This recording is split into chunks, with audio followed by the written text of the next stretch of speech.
Tesla coil was invented in 1891 by Nikola Tesla. He just didn't get a lot of notoriety for it because he was so involved in, affecting the ability to, bring electricity to grids across the country. And for those who don't know, he went through a big battle with Edison. If he was a money hungry guy, it might have ended up differently, but he was really involved in all this to help make a difference in the world. He wanted to give free energy out there. That was his goal. Obviously, in a capitalistic environment, it doesn't always go well. It was something that was known to be a useful healing tool, but how did it get connected to Lyme disease as a modality for helping people? Great question.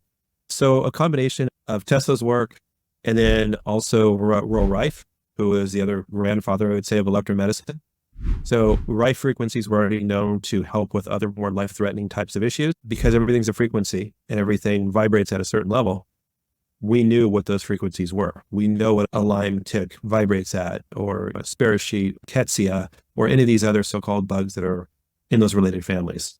So once we were able to record that, it actually gets to a point where someone like myself, because I've been doing this so long and I'm so empathic, I can talk to somebody over the phone and in probably 30 seconds to a minute, know how sick they are. And a lot of times just know what it is. So that's how in tune we all can be and all have the ability to be. And this is where the voice analysis comes in to help that attunement to make sure you're, going after the right thing. So it's definitely about Tesla and then great engineers that came along since then that were able to harness something like this amplifier, which we now have in a small box that is powerful enough. If you were to plug it into a nice set of concert speakers, you would hear it blocks away.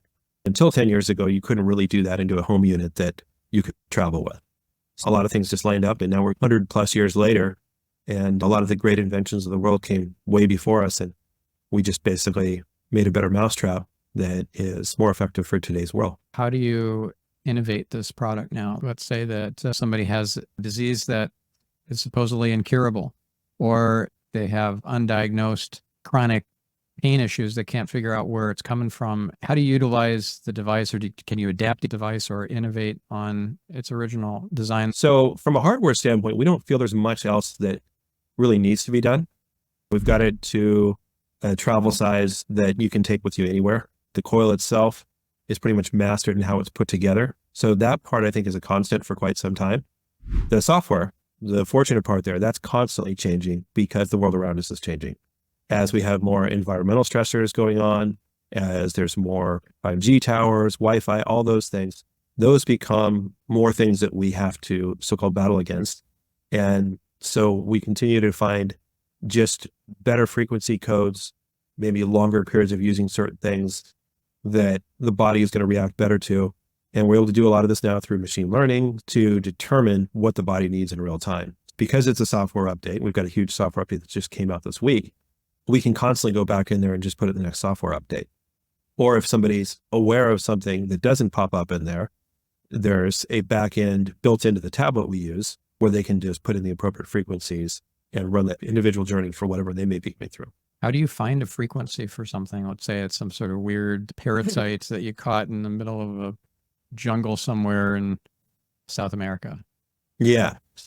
So there are books like encyclopedias, the frequency code. Those are constantly being updated. If it's not in the latest version of a book, you may find it in like a web forum. Otherwise, we have people on our staff that are trained to also muscle test to figure out what that frequency may be. There's a variety of ways of going about it. And then you're able to see almost immediately when you get the right frequency, how it affects the person. Similar to what I explained with my previous wife, with what she went through after getting the right frequencies from the convulsions she was going through.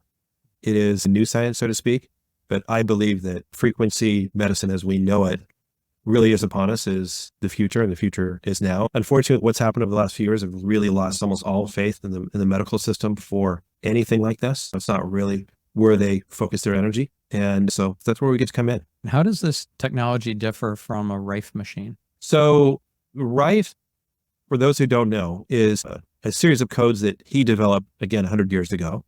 And so that's where it started. The catalog's expanded exponentially since then. And so we and others have entered in a lot more code that people just call codes, even though it was developed way after his passing.